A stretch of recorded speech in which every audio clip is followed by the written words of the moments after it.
Yahudi punya kekuatan.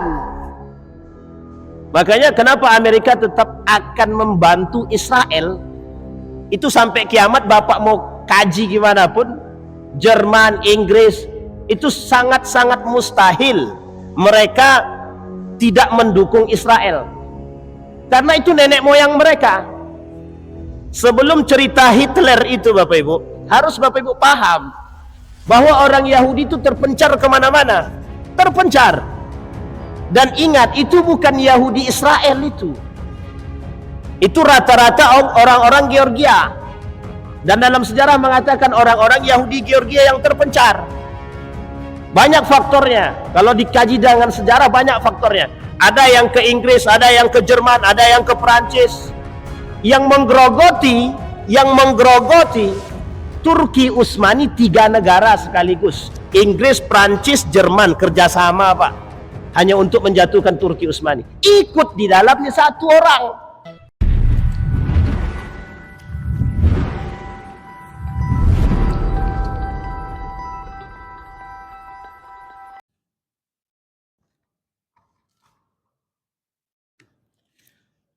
A'udzu billahi minasyaitonir rajim. Bismillahirrahmanirrahim. Assalamualaikum warahmatullahi wabarakatuh. Assalamualaikum warahmatullahi wabarakatuh.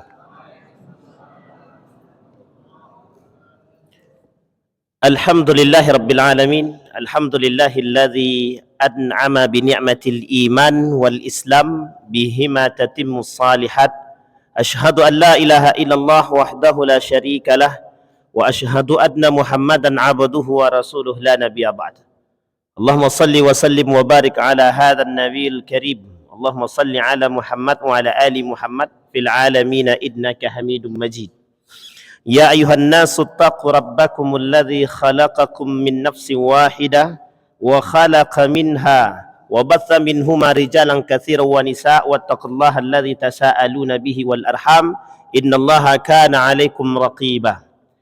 Wa qala Allah ta'ala ya ayuhan nasu taqu ya ayyuhalladzina amanu taqullaha wa qulu qawlan sadida yuslih lakum a'malakum wa yaghfir lakum dhunubakum wa man yuti'illaha wa rasulahu faqad faza fawzan 'azima. Baik Bapak Ibu sekalian yang berbahagia, kemarin kita sampai pada pembahasan tentang prahara akhir zaman, atau pada poin ittiba'u sunnanil yahud atau sunanil yahud wan nasara, mengikuti sunnah-sunnahnya orang-orang Yahudi dan Nasara. Wa bayanu anna fitnatal khuruj 'alal hukami min sunanihim. Malam ni nampak beda sikit. Ada pula kamera di depan. Ini minta potong lagi kayak. Iya. Tadi pagi kami WA sama Pak Yendi. 2 video saya di Nurul Yakin hilang. Siapa tak tahu. Saya tanya sama Pak di Masjid Nurul Yakin, enggak tahu Zat, itu pun Facebooknya sudah kena, enggak tahu diapain orang, pokoknya tak bisa lagi dibuka. Nah, saya ceklah video, kebetulan ada yang kirim, coba buka 2 video ini di Facebook Nurul Yakin, tak bisa. Ternyata memang tak bisa dibuka. Mungkin sudah dihapus, mudah-mudahan yang menghapus orang baik, atau memang sengaja dihapus untuk dia belajar, atau paling tidak, atau sebaliknya lah. Paling tidak sebaliknya. Baik Bapak Ibu sekalian yang berbahagia,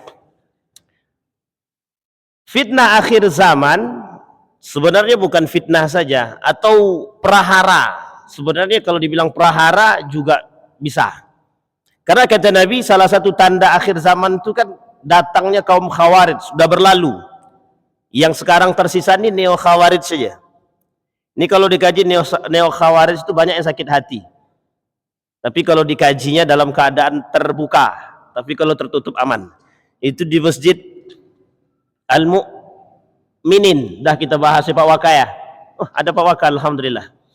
Itu dah kita bahas itu di Masjid di Masjid Al-Mu'minin tentang neo Khawarij. Itu kalau kita kaji neo Khawarij itu rata-rata teman-teman yang mohon maaf gitu, yang alumni Mesir jarang yang mau mengkaji karena takut. Sebenarnya tidak takut juga, dalam arti lain adalah mungkin masih banyak yang menjaga gitu. Tapi Bapak Ibu sekalian yang berbahagia, hari ini kita akan lihat satu permasalahan yang memang kata Nabi memang menjadi tanda akhir zaman. Apa kata Nabi? La taqumus sa'ah hatta ta'khudha ummati bi akhdhil qurun qablaha. Tidak akan datang satu zaman, kata Nabi, sampai masyarakat yang ada ketika itu mengikuti aturan-aturan main jahiliyah. Itu jelas, kata Nabi. Maka bahasa dalam judul kitab ini mengatakan ittiba' sunanil yahud wad nasara, mengikuti sunnah-sunnahnya Yahudi dan Nasara. Ini tak ada kaitannya dengan Israel. Tapi kalau mau dikaitkan boleh, tak ada masalah. Belum, ini tidak ada kaitannya dengan Israel, tapi kalau mau dikaitkan, kita kaitkan. Walan tarda ankal yahudu walad nasara. Pasti itu dua tuh. Tidak akan pernah Yahudi dan Nasara itu atau Nasrani itu mau berdamai dengan kita, itu mustahil. Itu mustahil tuh, sampai kiamat gak akan itu. Karena itu perkataan Allah. Kenapa saya katakan demikian? Saat ini kita lihat. Kemarin saya sudah ceritakan juga di sini kalau tak salah. Tak apa-apa lah, ini untuk berbagi saja. Kami pernah masuk ke dalam gereja, keluar dari perpustakaan. Ada namanya perpustakaan Kolose Ignatius di Yogyakarta itu. Keluar kita dari situ, kita lihat seorang biarawati pegang Quran sebelah kiri, sebelah kanan pegang buku. Judul bukunya adalah bagaimana membumi hanguskan Al-Quran. Dan itu Nasara. Hati-hati itu. Itu Nasara itu. Apalagi Yahudi. Yahudi itu mereka sudah camkan dalam kitab mereka, ensiklopedia Yahudi. Ada judul bukunya Toto. Nah, pengarangnya Toto. Nama orangnya Toto. Dalam buku itu dia katakan begini. Yahudi berprestasi. Apa maksudnya Yahudi berprestasi itu? Yahudi katakan bahwa kami ini orang Yahudi adalah orang yang paling berprestasi di antara sekian banyak kaum. Dan itu terbukti. Kecerdasan Yahudi itu banyak yang datang. Jadi orang-orang dari Georgia itu datang masuk ke Yahudi itu cuma belajar saja. Sudah pintar, mereka rebut. Yahudi terkenal kepintar, ya terkenal. Kalau tidak terkenal, tidak mungkin dia pegang dunia. Amerika bisa dia pegang, bisa. Bapak Ibu harus tahu, Amerika tak punya bank. Amerika tak punya bank. Banknya Amerika itu apa namanya? Bank sentral. Bank sentral itu dipegang oleh sekelompok orang tertentu. Namanya secret bank, bank rahasia. Jadi bank rahasia itu yang mengendalikan bank sentral itu. Jangan salah. Itu mereka tak punya bank. Makanya tidak ada, setiap presiden Amerika yang ingin keluar dari kelompok itu mesti ada jalan untuk mati. Pasti itu. Pasti itu jalannya. Zaman Soekarno datang John Kennedy ke Indonesia untuk minta bantuan pinjam duit agar bisa terbebas daripada Amerika. Balik dari situ, datang tukang supirnya menjemput, mati. Balik dari situ mati. Itu sudah biasa, Pak. Barack Obama itu kenapa diturunkan kalau tidak karena itu? Tak pengen lagi berbaur dengan kelompok itu. Tapi karena Barack Obama tidak memiliki kekuatan yang lebih, ya otomatis ditinggalkan. Itu pasti, Pak. Dan itu permainan. Sehingga muncul satu buku di Amerika itu namanya Thomas Piketty. Thomas Piketty itu mengarang satu buku, dia pengen membangun satu sistem ekonomi di Amerika, itu persis kayak sistem zakat, tapi tak berhasil. Tidak berhasil. Kenapa tak berhasil? Karena setiap orang yang datang dengan kebaikan dan melawan mereka, mesti mereka lawan. Yahudi punya kekuatan. Makanya kenapa Amerika tetap akan membantu Israel, itu sampai kiamat. Bapak mau kaji gimana pun, Jerman, Inggris, itu sangat-sangat mustahil mereka tidak mendukung Israel. Karena itu nenek moyang mereka. Sebelum cerita Hitler itu Bapak Ibu, harus Bapak Ibu paham bahwa orang Yahudi itu terpencar kemana-mana. Terpencar. Dan ingat, itu bukan Yahudi Israel itu. Itu rata-rata orang-orang Georgia. Dan dalam sejarah mengatakan orang-orang Yahudi Georgia yang terpencar. Banyak faktornya. Kalau dikaji dengan sejarah banyak faktornya. Ada yang ke Inggris, ada yang ke Jerman, ada yang ke Perancis. Yang menggerogoti Turki Utsmani 3 negara sekaligus. Inggris, Perancis, Jerman kerjasama Pak. Hanya untuk menjatuhkan Turki Utsmani. Ikut di dalamnya satu orang. Satu negara, Saudi Arabia. Ikut tuh untuk menghancurkan Turki Utsmani. Kalimatnya sederhana, ittiba sunanul Yahud. Dan Yahudi dan Nasrani jarang pernah bergandeng. Tapi sekarang untuk menghancurkan Islam mesti gandeng. Tidak bisa tidak. Sekarang ada orang-orang Muslim yang ikut-ikutan. Nah, ini yang menjadi masalah kita saat ini. Ini kita ambil contoh. Bentar lagi Desember. Ada permasalahan yang bakal rutinitas. Ini masalah rutinitas ini. Fatwanya terus digulirkan, tapi kejadiannya terus setiap tahun. Selamat Natal. Coba tengok nanti. Berkelahi karena kalimat selamat Natal setiap tahun tuh. Setiap tahun berantem. Padahal setiap tahun fatwa itu keluar. Coba. Bayangkan itu. Setiap tahun fatwa itu digulirkan dan setiap tahun kita berantem gara-gara itu. Datang yang menghalalkan, datang yang mengharamkan, datang yang membolehkan, datang yang melarang. Berantem. Yang menjadi masalah siapa? Kita Pak. Kita yang berantem dengan sesama Muslim. Orang Nasrani tak pernah mempermasalahkan Anda mau mengucapkan selamat Natal atau tidak, tak urusan. Serius Pak. Saya punya banyak kawan. Bahkan kami di Yogyakarta itu cukup sering berdialog dengan teman-teman yang ada di teologi Kristiani yang ada di Jalan Kaliurang. Itu kita sering Pak diskusi itu. Kami tak pernah meminta kalian untuk mengucapkan selamat Natal. Ngapa pula kita yang heboh? Dan itu setiap tahun, ingat, langganan. Itu langganan itu Pak. Maka setiap tahun, setiap akhir Desember mesti nanti ntar lagi itu. Artinya ada isu-isu yang memang sengaja dipergulingkan. Selanjutnya, ada kebiasaan-kebiasaan mereka yang kita ikuti. Trompet, mercon. Coba, bagaimana susahnya pemerintah melarang mercon? Bagaimana susahnya pemerintah melarang trompet? Bagaimana susahnya pemerintah melarang orang Muslim jangan pakai barang-barang non-Muslim? Tapi masih banyak yang pakai Muslim lagi. Apa jawabannya? Jawaban mereka sederhana, hanya sekedar alat, hanya sekedar pakaian, hanya sekedar, yang penting hati kami tetap Islam. Coba tuh bayangkan Bapak Ibu. Dan salahkah Nabi mengatakan dalam apa namanya itu? Hadisnya bahwa akan ada orang-orang yang mengikuti man tasyabbaha biqaumin fahuwa minhu. Itu maksudnya Pak. Ada orang-orang yang akan mengikuti kebiasaan-kebiasaan orang Yahudi, kebiasaan orang Nasrani, dan itu yang disebut dengan ittiba sunan al-Yahud wan Nasara. Itu yang disebut dengan mengikuti sunnah-sunnah daripada Yahudi dan Nasrani. Bahkan sebaliknya, mereka justru tak suka dengan sunnah-sunnah baginda Nabi Muhammad sallallahu alaihi wasallam. Nah, ini yang paling unik itu. Jadi kalau masalah itu kita cepat Pak berargumentasi. Ketika masalah sunnah Nabi masuk masjid kaki kanan apa kiri? Apa jawaban mereka? Ngapain sih, yang penting masuk masjid. Loh itu sunnah loh.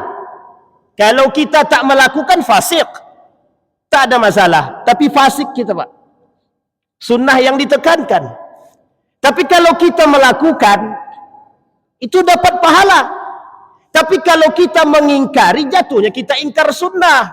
Ini dah kita kaji juga di Masjid Al-Mu'minin. Ingkar sunnah. Ingkar sunnah itu zaman dulu Pak, sampai sekarang masih ada. Masih banyak yang ingkar sunnah itu. Nabi minum duduk itu sunnah. Kalau bapak tak suka minum duduk, tak usah ngingkari. Tak apa-apa bapak minum berdiri, makruh. Tapi kalau bapak mau minum duduk, itu lebih baik, sunnah.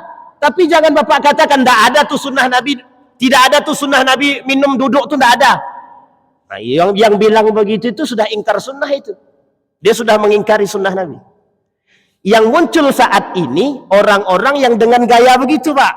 Yang gaya-gaya begini untuk memburamkan bapak-bapak semua. Makanya jangan salah. Kalau akhir-akhir ini ketika diperkenalkan sunnah Nabi, banyak yang tak terima. Padahal dalam kitab Syama'il Muhammadiyah kebiasaan Nabi disebutkan. Dalam Sahih Bukhari disebutkan. Dalam At-Tirmizi disebutkan. Kenapa kita alergi? Sementara dengan mercon kita tak pernah alergi. Bahkan ada yang melarang mercon, muncul sekelompok orang kemudian membantah. Ngapain sih? Yang mercon itu kan jualan orang. Itu pencarian orang. Kenapa kita harus tutup? Kenapa kita harus ini? Kenapa yang menjadi masalah itu, Pak. Jangan salah. Dan itu yang menjadi problem kita saat ini. Pertanyaannya sederhana. Kita berani tidak mencegah yang begitu-begitu itu? Berani tidak kita mencegah yang begitu? Mencegah mungkin tidak mengikuti, iya. Nah, itu yang paling parah lagi itu. Malam tahun baru Islam tak ada satupun yang keluar. Jangankan tahajud, sholat isya pun kosong. Malam tahun baru Islam. Tapi malam tahun baru di luar non Islam, oh rame-rame ke tengah jalan tuh, Pak. Ngapain coba? Dan itu kebiasaan dari kaum Nasrani, kebiasaan. Dan memang mereka buat. Dan ingat Bapak Ibu, saya sampaikan, itu sengaja mereka buat agar yang seperti itu tuh banyak yang minat, sehingga pemuda-pemuda muslim, pemudi-pemudi yang muslimah ikut, dan kita terjebak dalam permainan penjaringan mereka. Itu gaya, Pak. Maka kata Nabi, akhir zaman itu memang subhatnya banyak. Memang subhat akhir zaman itu banyak, dan kita muslim mengikuti, bukan kita mereka, dan mereka muslim mengikuti. Dan ingat, orang yang mengikuti itu dikategorikan sebagai kaum munafik. Kaum munafik. Yang kedua, kaum fasik. Orang-orang fasik dan orang-orang munafik. Dan harus kita berhati-hati mulai saat ini. Kalau permasalahan pemboikotan barang itu sudah lama seharusnya. Saya sudah memboikot barang Yahudi itu tahun 2009. Saya sudah tak pakai barang Yahudi itu tahun 2009. Dan saya sudah mengatakan kepada mahasiswa saya di tahun 2009, jangan ada yang minum Starbucks. Masih juga minum. Begitu, Pak. 2009 kami tinggalkan. Bahkan kami sudah lama tak pernah masuk Alfamart, Indomaret itu. Tak pernah kami ngambil diskon-diskon itu. Baru-baru sekarang ini aja banyak orang-orang ikut-ikutan. Artinya begini Bapak Ibu, mengapa kita selalu terlambat sadarnya itu? Kita selalu terlambat. Ada orang yang mengatakan demikian, kita tak yakin. Karena kita percaya dengan perkataan orang. Ngapain sih kita boikot-boikotan? Begitu bahasanya, Pak. Yang datang dengan bahasa begitu, mereka katakan, ngapain sih boikot-boikotan? Nggak benar itu. Orang apa kaitannya Israel dengan pemboikotan? Nah, itulah, Pak. Paham Bapak Ibu ya? Cara mereka memburam kita, taskik namanya. Dia taskik itu membuat kita ragu. Jadi salah satu tanda, ini namanya perang pemikiran. Juga sudah kita bahas di Masjid Al-Mu'minin. Perang pemikiran itu, Pak, itu salah satu caranya untuk membuat kita, agar metode mereka dalam perang pemikiran itu membuat kita ragu. Jadi dibuatnya Bapak Ibu tuh ragu dengan Islam. Ah, ini caranya sekarang itu. Dibuat tanda-tandanya. Pokoknya bulan-bulan tertentu Bapak Ibu harus paham dan harus hafal. Harus hafal itu. Kalau Bapak tidak hafal, rugi kita. Rugi. Baik. Ittiba'u sunanil yahud wan nasara. Banyak di akhir zaman itu kata Nabi, mereka yang akan mengikuti sunnah-sunnahnya, bukan sebenarnya sunnah di sini, perbuatan kebiasaan kaum-kaum Yahudi dan juga kaum-kaum Nasrani. Nabi ada namanya istilah mudharabah namanya. Bapak Ibu harus paham. Saya sampaikan istilah mudharabah itu dipakai oleh jahiliyah. Diaplikasikan oleh baginda Nabi, dihilangkan nilai-nilai tak baik. dipakailah, diambil nilai-nilai yang baik. Artinya begitu, dihilangkan yang tak baik, diambil yang baiknya. Dan mudharabah itu dalam satu tradisi disebut dengan tradisi jahiliyah.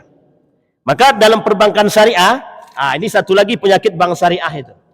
Satu dari penyakit bank syariah itu begini, selalu yang dikempor-kempor adalah mudharabah, mudharabah, mudharabah. Bapak ibu yang UMKM-nya di bawah, coba datang ke bank itu, pinjam dengan skema mudharabah. Tidak akan mau perbank itu kasih. Kalau mau perbankan kasih, bagus tuh Bapak Ibu. Mesti yang dikasih kalau tidak murabahah, musyarakah. Dan tidak mungkin mudharabah itu. Kenapa? Resikonya besar.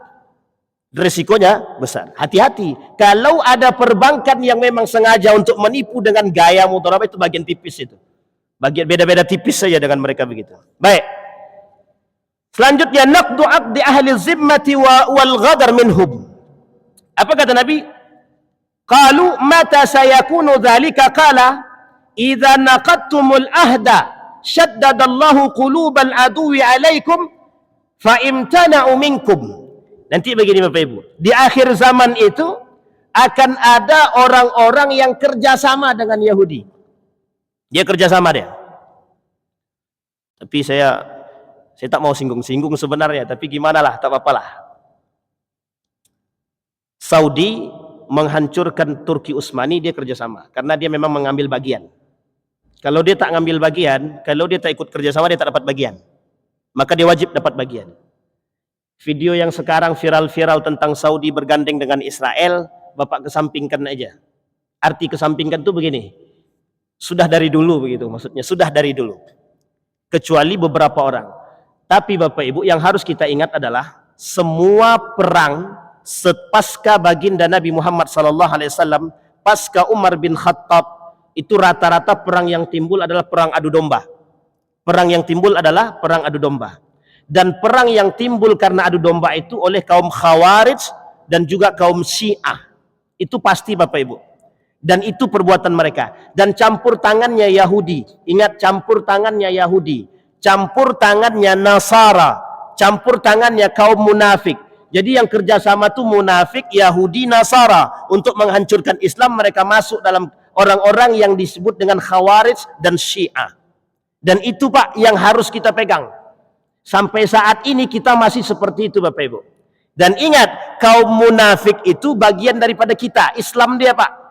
Dan dia yang kerjasama dengan Yahudi. Jadi kalau ada orang-orang, ini kita ambil contoh ya Bapak Ibu ya. Siapa contohnya orang Muslim yang kerjasama dengan orang-orang Yahudi, orang Nasrani? Anggaplah ini belajar bareng gitu ya, agak-agak was-was juga gitu. Jadi begini Bapak Ibu, ada orang-orang yang belajar ke Eropa, itu tercuci otaknya. Yang tak tercuci alhamdulillah baik. Saya punya guru, dia tak tercuci otaknya, dia keluaran McGill University. Keluar dari McGill University, dia kemudian membantah pernyataan sekularisme dalam Islam karya Nur Khalis Majid. Dulu yang membawa gerakan-gerakan pembaharuan dan sekularisme di Indonesia itu Nur Khalis Majid. Nur Khalis Majid. Nur Khalis Majid itu kakak kelas kami, alumni Gontor itu Pak. Dan ketika anaknya menikah dengan seorang Yahudi, itu meneteskan air mata itu Pak. Meneteskan air mata dia. Anaknya menikah dengan non-Muslim, nikah beda agama, menangis. Apa kata Cak Nun? Tentulah akibat daripada perbuatan. Meskipun dalam satu riwayat dikatakan bahwa beliau akhir hayatnya bertobat. Ada buku beliau yang kemudian muncul namanya Titik Temu. Kata belakangan Titik Temu itu, buku itu menjadi satu bentuk pertaubatan. Dan ada Twitter beliau yang kemudian dikumpulkan jadi satu buku, Nur Khalis Majid. Tapi ingat Bapak Ibu, gerakan liberalisme itu gerakan-gerakan yang dibangun oleh kaum-kaum Eropa untuk anak-anak Muslim yang ingin belajar ke sana. Dan tujuannya adalah tashkik, agar anak-anak Muslim itu bisa ragu dan kabur agamanya. Dan rata-rata, mohon maaf, rata-rata yang alumni-alumni di situ mesti agak sedikit terbawa suasana yang di sana. Paham Bapak Ibu ya? Berpelukan laki-laki perempuan itu biasa atau tak biasa? Nah, jangan salah paham nih Bapak Ibu. Berpelukan laki-laki dan perempuan biasa atau tak biasa? Kenapa ragu? Ya tak biasa. Dalam Islam itu bukan tradisi. Jangan ragu Pak. Salaman laki-laki perempuan biasa atau tak biasa? Jangan bilang biasa, Pak. Haram. Laki-laki perempuan yang bukan muhrim kalau salaman, jangan. Itu tradisi barat. Tradisi mereka. Kita nih dulu, dia ada beberapa tradisi yang kita ikuti. Dulu westernisasi namanya. Pasca sekularisme itu namanya westernisasi. Ke barat-baratan. Kita ngikut itu, Pak. Pakai celana jin, celana lepis, ketiak nampak, kemudian paha terbuka, malamnya sholat. Tapi besok paginya terbuka semua. Dan bagi kaum-kaum itu, apa kata mereka? Itu sudah biasa. Di luar negeri itu hal-hal kayak gini tuh biasa. Cipika-cipiki laki-laki perempuan biasa. Tuh, tradisi yang biasa. Dan itu terbawa ke Indonesia. Terbawa. Perempuan di sana, di Eropa itu, biasa kalau mereka menggunakan lepis. Dan itu ketat. Kadang-kadang pakai kerudung ya sekedarnya saja. Kalau dibawa ke negara kita, negara Republik Indonesia, khususnya ke tanah Melayu, tidak bisa, Pak. Kita punya tradisi yang baik. Yang tradisi kita Melayu, adat kita Melayu itu menjaga. Aurat itu kita jaga. Sekarang tergoreskan. Akibat westernisasi. Paham Bapak Ibu ya? Westernisasi. Siapa mereka pelakunya? Orang-orang Muslim yang kerjasama dengan orang-orang non-Muslim. Yahudi, Nasrani. Padahal sejarah itu jelas. Kemudian mereka balikkan. Apa kata mereka? Sejarah itu salah. Yang betul kami tak pernah mempengaruhi umat Muslim. Jangan salah, Pak. Ini saya kasih tahu sama Bapak. Eropa tak pernah mengakui peradaban Islam. Ketika Islam berjaya masa baginda Nabi Muhammad sallallahu alaihi wasallam sampai runtuh Turki Utsmani, mereka sebut sebagai Dark Age. Bapak Ibu tahu Dark Age itu apa? Masa kegelapan. Bagi siapa? Bagi kaum Eropa.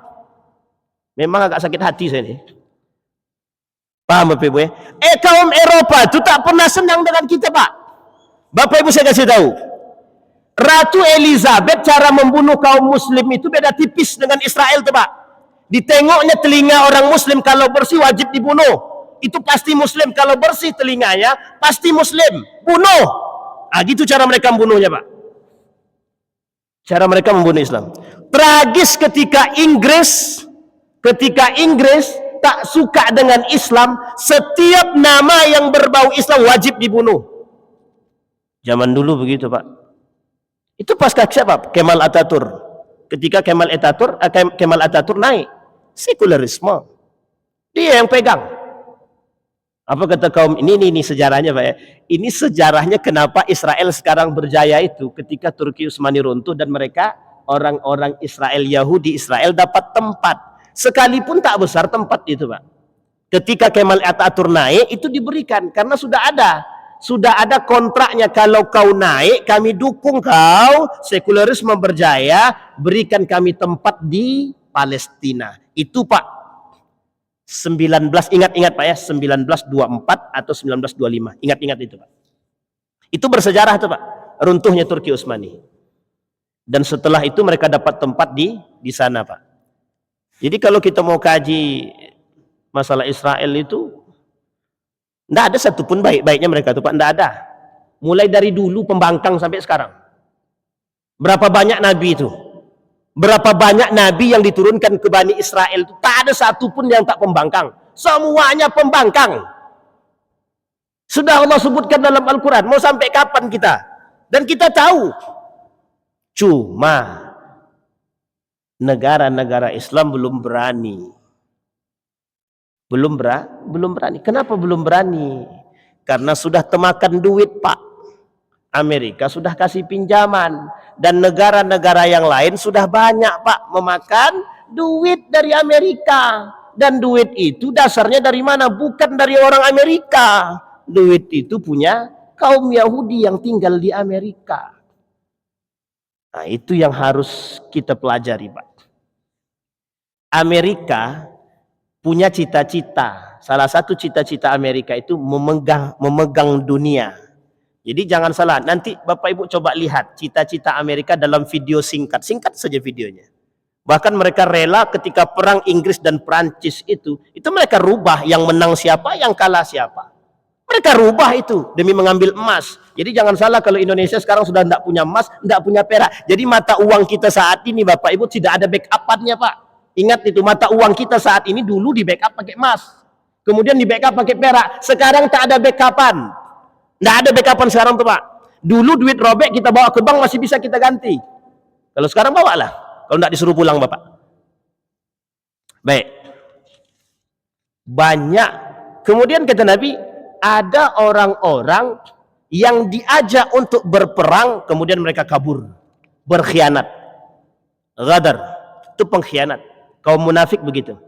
Tanda-tanda kiamat itu kata Nabi, orang muslim itu pengkhianat. Banyak orang muslim yang pengkhianat. Kita contohkan saat ini mungkin berperang tak ada, tapi ketika ada muslim sesama muslim, ada penginjakan Al-Quran, ada penghinaan Al-Quran, ada penghinaan Allah, ada penghinaan Nabi Muhammad sallallahu alaihi wasallam, melecehkan para ulama, tapi kemudian muncul kelompok-kelompok tertentu sebagai seorang pengkhianat, mereka tidak berada di kalangan itu. Bukan membela, tapi justru melecehkan mereka yang membela. Ada, tak usah kita sebut-sebut. Banyak-banyak. Charles Hebdo merusak, membuat karikatur Nabi dengan gaya seks. Dibuatnya karikatur Nabi, wajah Nabi dijelaskannya. Nabi sedang melakukan hubungan badan. Zahir itu Pak. Boleh dilihat di Charles Hebdo itu, boleh dilihat di Google itu. Datang orang-orang Islam yang menolak, membela mereka. Membela umat Islam agar Charles Hebdo ini dibunuh kayak diapa kayak dihukum gantung kayak terserah. Muncul kelompok tertentu dari kalangan Islam yang kemudian mengatakan tak usah ikut-ikutan, itu urusan mereka. Yang penting kita tetap beriman kepada Allah. Nah, coba bayangkan tuh. Ada banyak Pak, banyak tuh Pak. Bapak Ibu boleh lihat aja nanti. Jadi kalau Bapak Ibu sedang koar-koar tentang Palestina, tiba-tiba ada orang kemudian mengatakan meredupkan semangat Bapak Ibu, itu sudah biasa. Jangan hiraukan. Itu kaum munafik itu Pak. Berani kali bilang munafik. Memang munafik. Memang munafik. Kemudian kata Nabi, Ra'aitul fitnata mu'allaqatan bis sultan. Ini kaitannya dengan pemerintahan terus nih, susah juga kita nih. Ada satu buku judulnya Al-Ahkam As-Sultaniyah karangan Mawardi.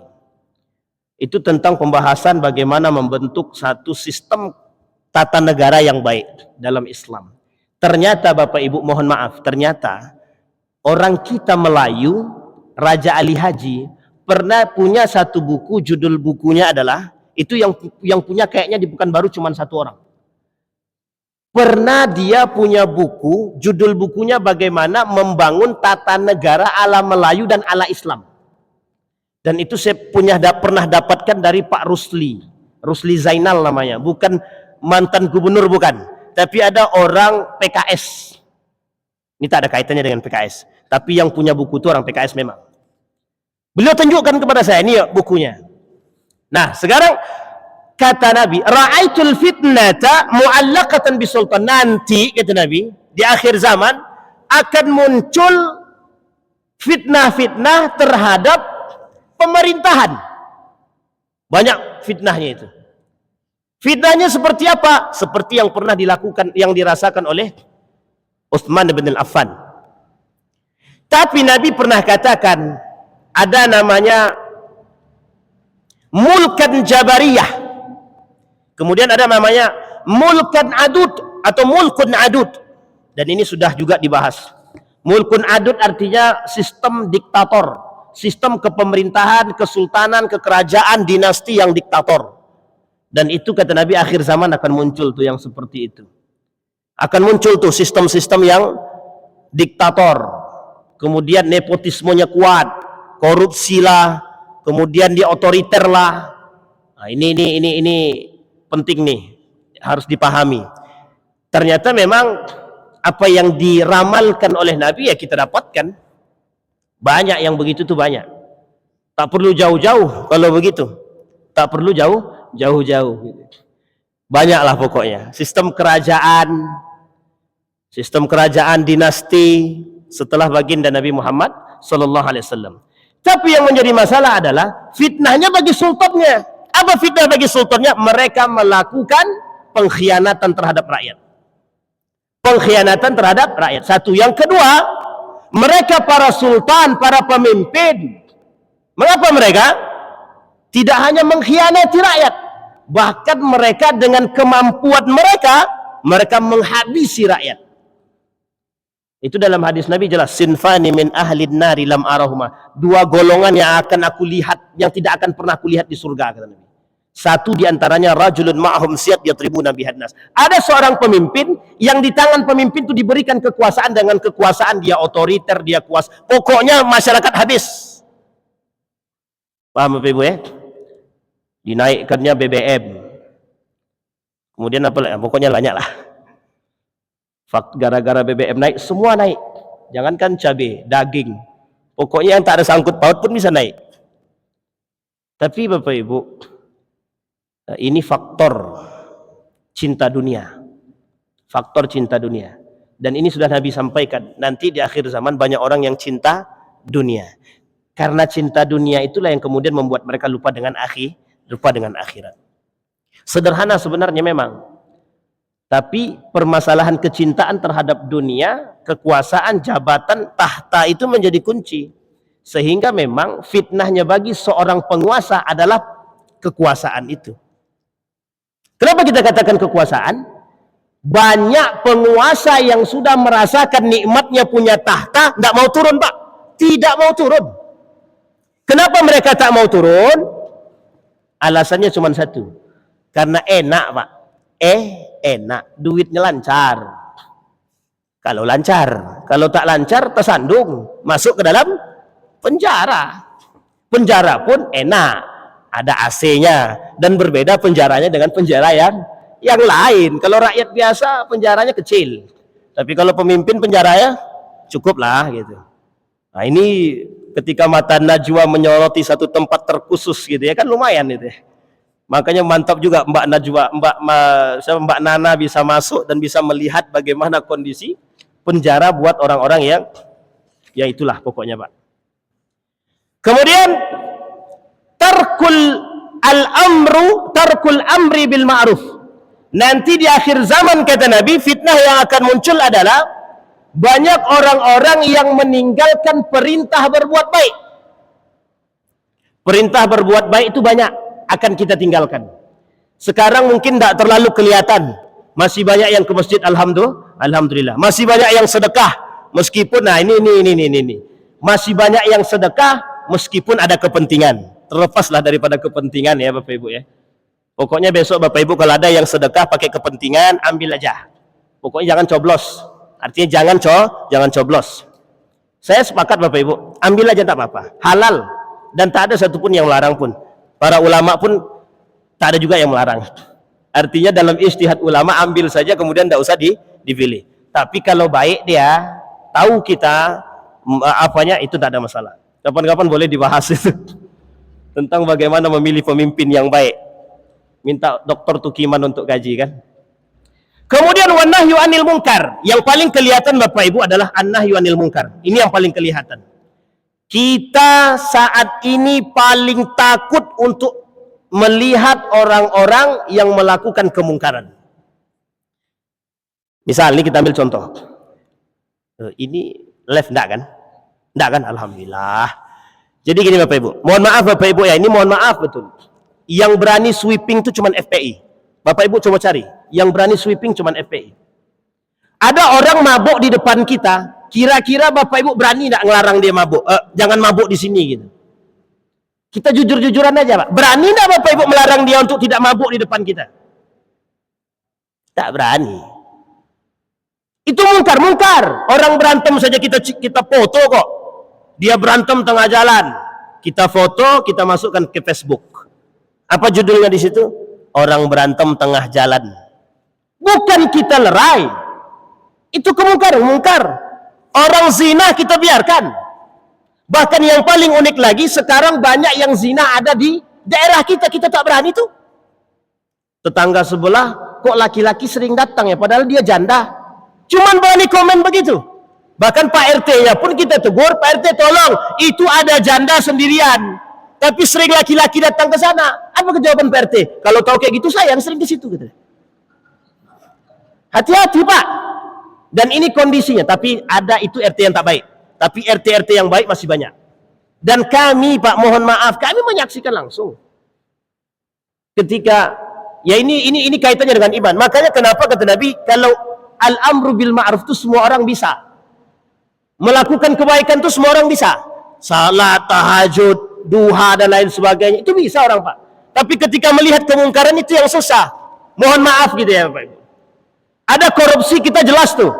Jelas itu korupsi, kita mau ikutan korupsi atau kita larang?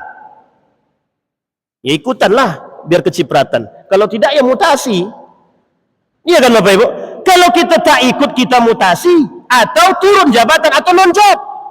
Sekarang Bapak Ibu takut non-job. Karena apa? Karena ketahuan. Akhirnya kita ikut-ikutan.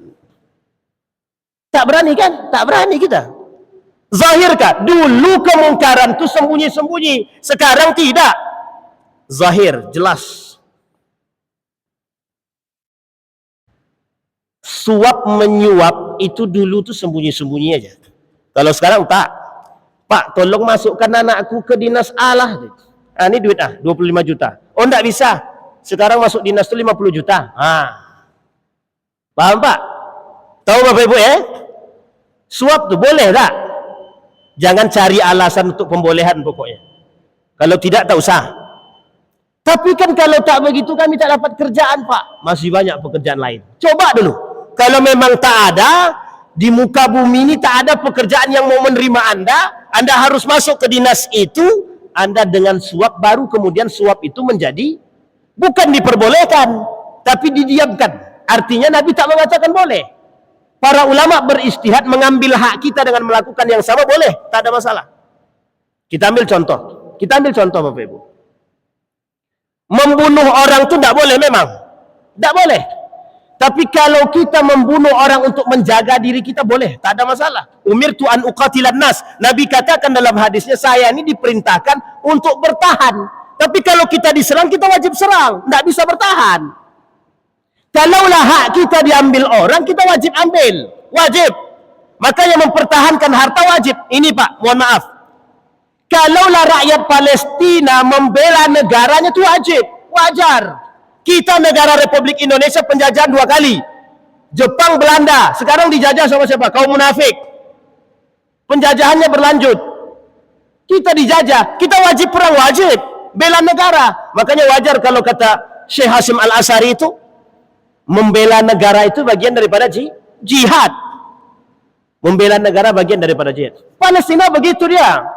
Datang orang-orang yang mengatakan, itulah, kasihan kan gara-gara Hamas, tuh kelakuan Hamas. Akhirnya rakyat Palestina yang menjadi masalah. Kenapa sih rakyat Palestina nggak mau hijrah saja? Coba kalimat yang seperti ini tuh harus, kalau Bapak ketemu dengan orang kayak gitu, tempeleng saja, tak apa-apa itu Pak. Nah, tapi jangan di-share yang ini ya. Di-cut itu. Serius Pak, kita ini terlalu banyak dicuci otak kita tuh sekarang. Pencuciannya begitu modelnya. Orang menjaga harkat dan martabatnya. Bapak Ibu mohon maaf ya Bapak Ibu, mohon maaf. Bapak Ibu motor Bapak Ibu dicuri orang, itu Bapak Ibu boleh melawan. Pukul-pukul saja tak ada masalah. Boleh kita melawan. Itu harta benda kita, hak kita, kepemilikan kita. Kita wajib jaga. Apalagi kehormatan kita. Apalagi kehormatan agama. Harus kita pahami itu. Dan itu wajib kita lawan. Paham Bapak Ibu ya? Nah, tapi ada pula yang lucunya Bapak Ibu di Yogyakarta. Jadi seorang pemuda, dia dibegal. Untuk menjaga dirinya, akhirnya begalnya pakai pedang, pakai parang. Tapi kemudian pemuda ini bisa melawan dan begal itu terbunuh satu orang. Yang satunya kabur.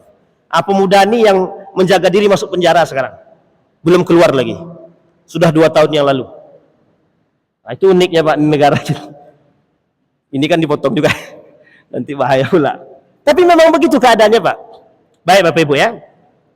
Kalau dengan melakukan kebaikan pasti kita bisa saja, banyak yang bisa Pak. Tapi kemungkaran itu sulit Pak. Orang maksiat, Mohon maaf ya Bapak Ibu, mohon maaf. Kita saja tak berani melarang anak kita keluar dari rumah boncengan dengan laki-laki yang bukan muhrim. Tak berani kita, Pak. Tak berani.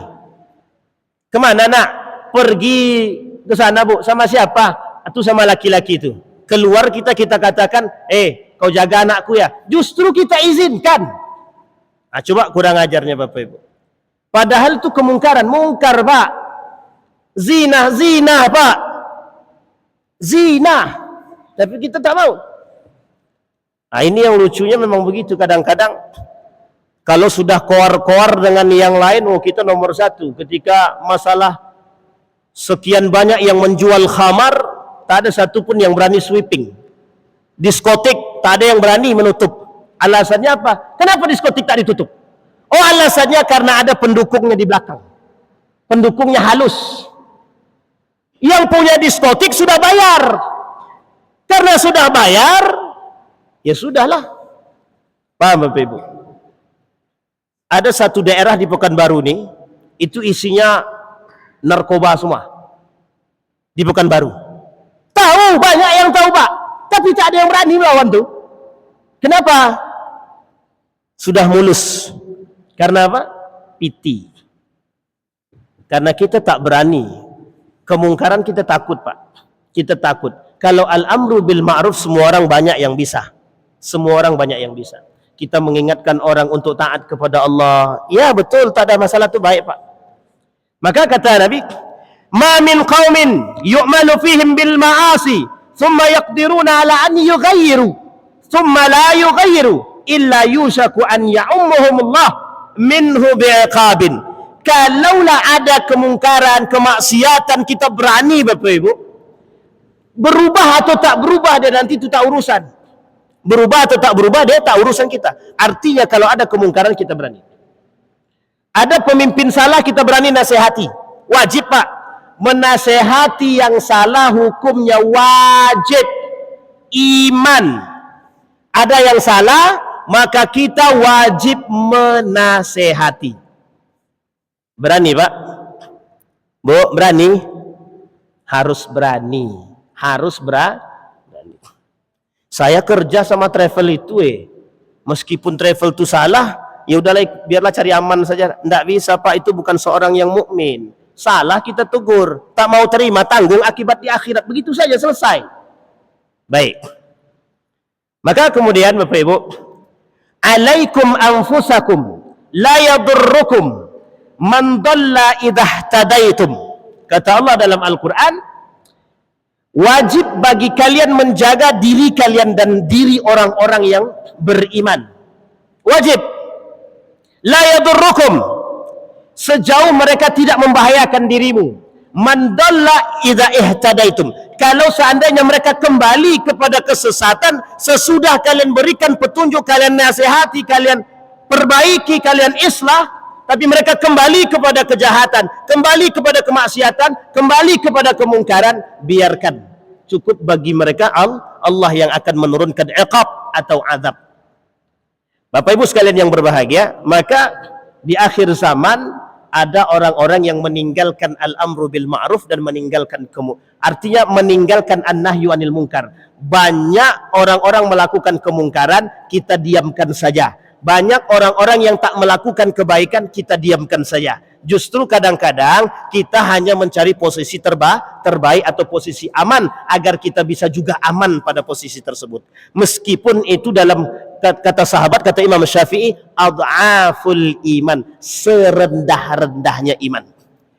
Mungkin hanya ini yang dapat saya sampaikan. InsyaAllah kita akan sambung di pertemuan yang akan datang. Mudah-mudahan bermanfaat bagi kita semua. Fa'tabiru ya ulil absar la'allakum tuflihun. Assalamualaikum warahmatullahi wabarakatuh.